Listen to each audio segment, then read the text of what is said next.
Are you ready to redefine what work-life balance means for you? In this week's episode of the Brilliant Business Beautiful Life podcast, we're unraveling the myths and sharing the secret sauce to thriving in both your personal and professional worlds. So you can say goodbye to hustle and hello to harmony.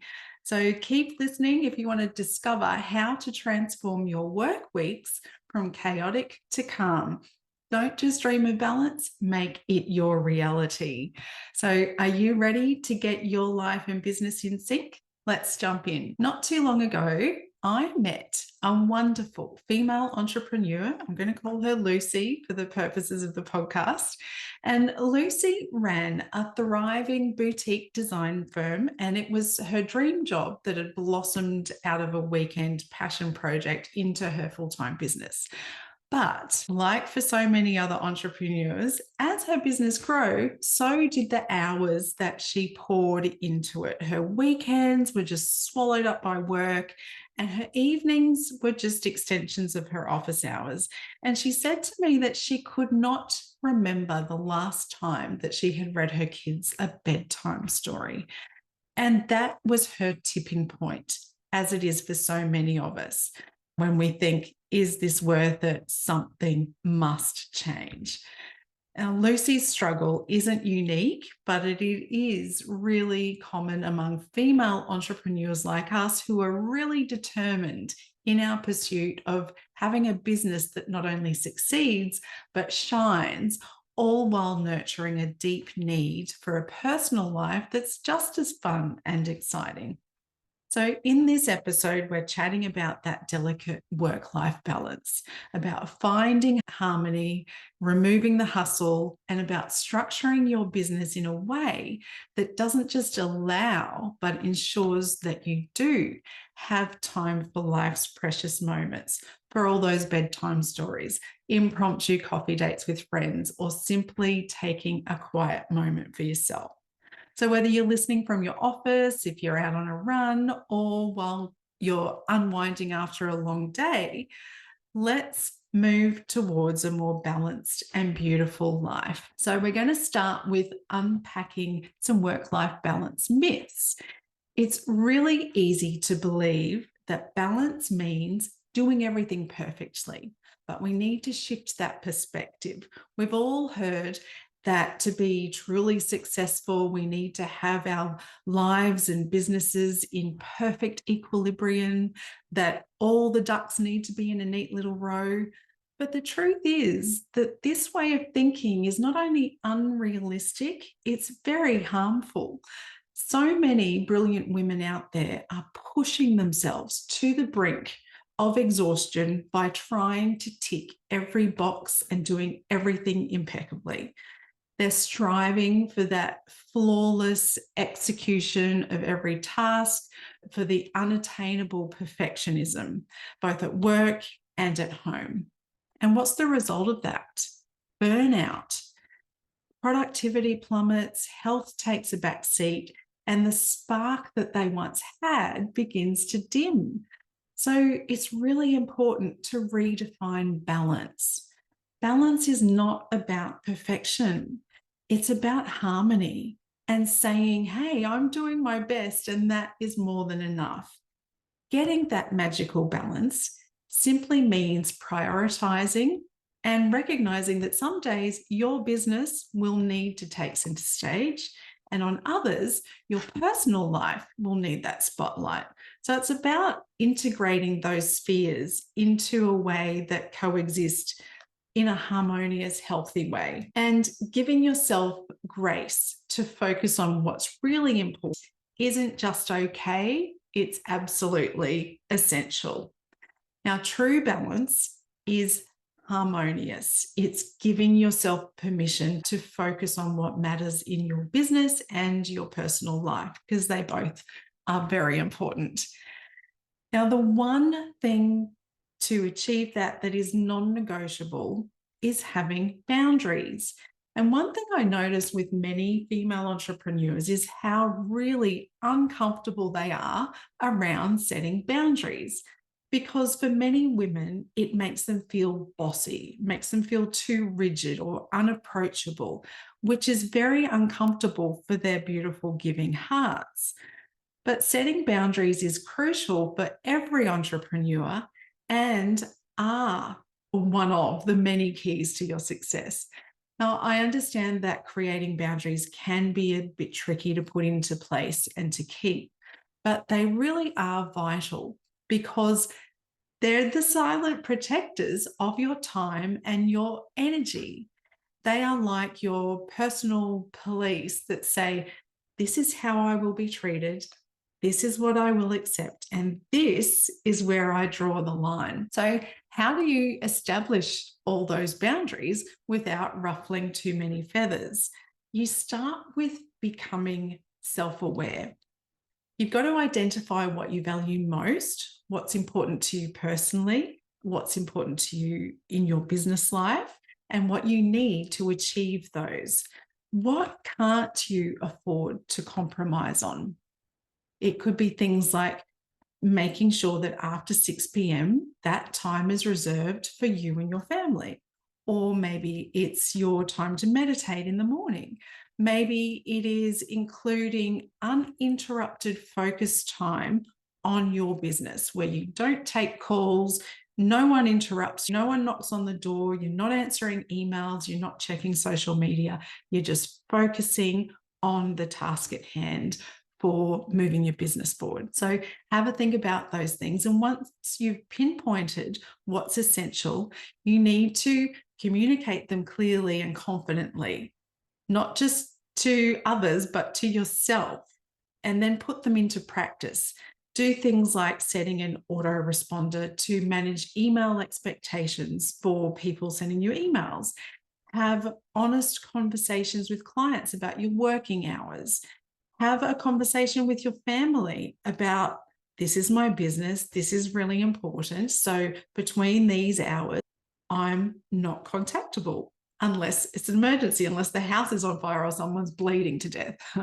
So having this clarity is being kind to yourself and kind to others. So you can see that boundaries can be very helpful, and they're not making you bossy. They're just putting guidelines in place to make sure you can manage your time effectively.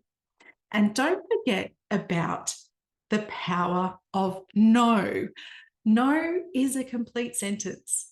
Saying no is really important every day. And it's not just about protecting your current priorities and what you need to do.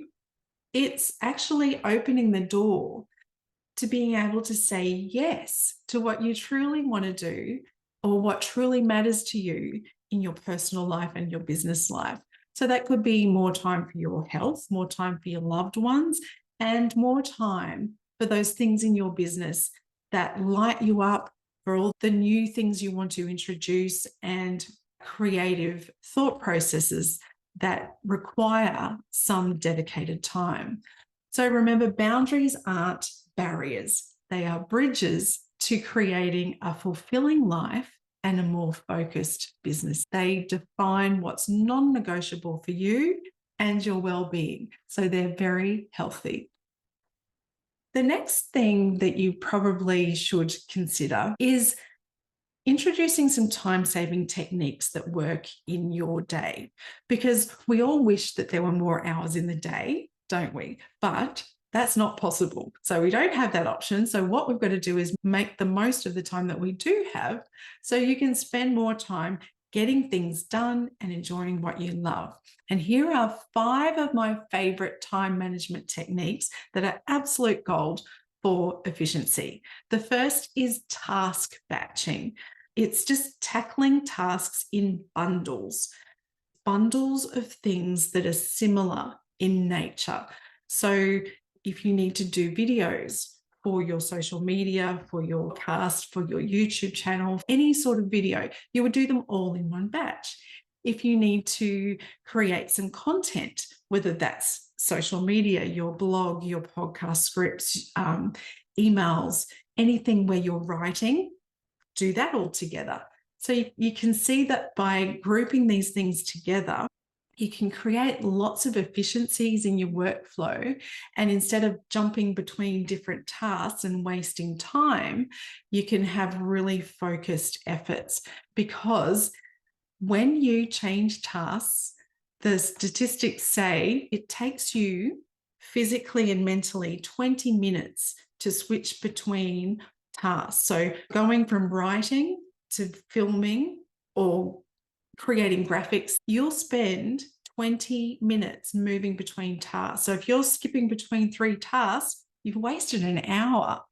So group them all together, batch them in bundles, and watch your productivity soar. Just like a cook or a chef prepares all the ingredients and preps things out before starting to cook, that's what you're doing there by task batching. The second thing is prioritization, because not all the things you have to do in your business are critical. So identify what is critical, what must be done first, and do them first.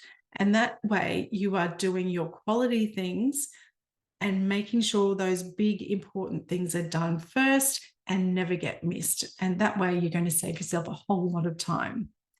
The next thing is time blocking.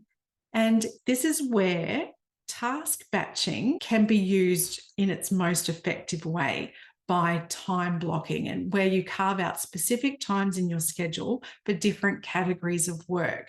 So you've created your task batching, and now you plot them on your calendar into time blocks. And it could be client work or creative thinking or your administrative tasks. Allocate a block of time, protect it fiercely, and it's sort of like setting a meeting with yourself that you can't afford to miss. So, for example, my calendar, I have non-negotiable days where I just do client work. And on those days, that's where I take meetings, I do my Zoom calls, I do my discovery calls, my client catch-up calls, plus all of the client work. That's on those days.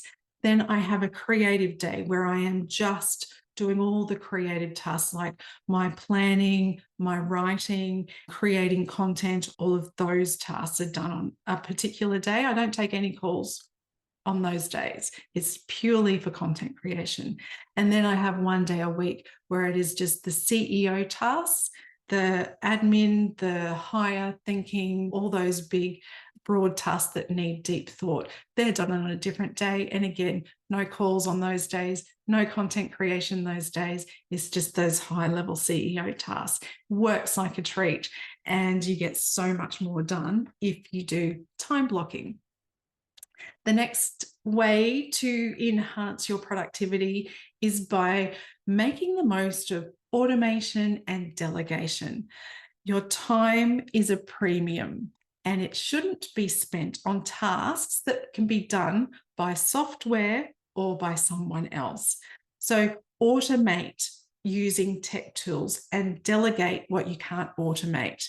So remember, you are the visionary, you're the CEO in your business, so your focus should be on the big picture task, the big picture view that is driving the business forward and making the business money, not all of the tasks that keep the wheels turning. I heavily use automation in my business. Whatever I can automate is automated with a tech tool. And what I can't automate, wherever possible, I get my wonderful VA to do for me. She is a godsend. I have a Asana board set up for her and a list of tasks and processes that I just put in there, and she just gets to work, gets them done. And it's like having a little magic angel in my business. It's amazing. So using tech and VA is truly one of the best uses of your time for freeing up time and allowing you to really drive your business forward. The last thing is the 2-minute rule. Now, this is really simple, but it transforms your business. It is this simple. If something takes you less than 2 minutes to do it. Don't wait, just do it. It's a fantastic way of keeping your to-do list really clear and get all those niggling little tasks out of the way. Because if you don't, they accumulate into this big, massive pile and your to-do list gets quite daunting. So for 10 minutes every morning, do the 2-minute rule, and you will have 5 things off your list in 10 minutes. It really does change the game. Things like if you've had a text message from a client, you've got a really quick email response to do to a client, you've got something that just needs a quick eye over for your VA, all those little things, batch them for 10 minutes every morning, get them out of the way, and they're done. It's fantastic. So if you do these things, you'll be able to purposefully craft a day that's really productive and leaves you lots of space for what truly lights up your soul so that you can achieve things for your business and for yourself personally. The next thing really important to focus on is a healthy CEO lifestyle, because the health of your business reflects your health. So maintaining a healthy lifestyle that focuses on harmony, not hustle, is critical for a healthy business. And here are some really smart but simple ways to blend some healthy habits into your everyday. Mini workouts. Workouts don't need to be long, they just need to be effective. So mix up your day with quick 10-minute exercise bursts. Could be a brisk walk, a series of squats or lunges as you're walking down the hallway to go to the bathroom. It could be a dance to your favorite tunes to break up the day. And these short sessions throughout the day can really add up to big health benefits long term. And they also re-energize and revitalize you throughout the day. Number 2 would be smart snacking. Have lots of healthy snacks within arm's reach, so that when you're hungry or you're getting a bit of brain fog, you can just fuel your brain and body with food that powers both, that's healthy, that's low in fat, that's high in nutrition, and that's going to keep you going. Things like nuts, fruit, yogurt, hummus, all those great things. Keep them handy and your body and brain will thank you. Keep hydrated. Hydration is key, so just make it a ritual. Start every day with a big glass of water. Keep a bottle of water by your side. If plain water doesn't excite you, add in some orange or lemon slices or cucumber or some mint, whatever you like to give it a lovely twist. I've got this great insulated water bottle. Well, you can have tea or coffee in it even, but I love to fill it up every morning with some ice cold water and sip on it through the day, and it's wonderful. I drink a whole lot more water. Whenever I get thirsty, just sip away, and it's great. Keeps the mind fresh too. Another great tip is prepping your meals. If you set aside some time every Sunday to dedicate a few hours to preparing wholesome meals that align with your health goals, you will thank yourself all week. This way, you bypass temptation of takeaways and eating unhealthily and, having the weight creep. None of that happens because you've got everything sorted, you know exactly what you're doing, and you're not rushing at the last minute trying to find something healthy to eat for dinner. Schedule in your fitness. Just like you schedule meetings and calls, book out your workout time. Treat it like a non-negotiable appointment and put it in the diary. And by doing that, you're committing to your health, which is as important as any business engagement. Now, all these things aren't about finding extra time.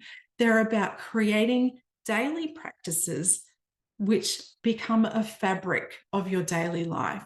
When fitness and nutrition are as habitual as checking your emails or scrolling through socials, you are on track, not just for a healthy body, but a healthy business too. It's really easy to forget the important role that leisure and play have in sparking our most innovative ideas as the CEOs of our businesses. Enjoying a regular downtime isn't just about taking a break. It's about recharging your creative batteries, and indulging in activities you love can be the secret ingredient to innovating your whole business. For example, consider the simple act of gardening. Gardening is a lesson in both patience and growth, qualities that are both essential to nurturing your business. Or painting, where the blending of colours can inspire the way you blend your services in your business portfolio. Or have you ever tried pottery? It's so much fun. That tactile experience of shaping clay can translate into the way you mold your business strategies. And then there's yoga. Not only does it provide a mental reset, but the practice of flexibility and strength on the mat can lead to a more resilient and adaptable business model. Even a culinary adventure in your very own kitchen can be enlightening. Experimenting with recipes teaches you about risk and improvisation, and it stirs up creativity that you can then take back to your business. Now, each of these activities is more than just an enjoyable pastime. They're a playground for an entrepreneurial mind because they help you to step back and view challenges from different angles, and they help you return to work equipped with a refreshed mind and a bundle of fresh new ideas. And talking about mindset, it's really important to nurture the CEO mind. The strength of your business is actually a reflection of your mental and emotional agility. As CEOs of our businesses, our ability to lead with clarity, to strategize effectively, and to keep innovating all depend on how well we nurture our minds. So I want to walk you through some powerful strategies that can enhance your ability to lead with insight and creativity.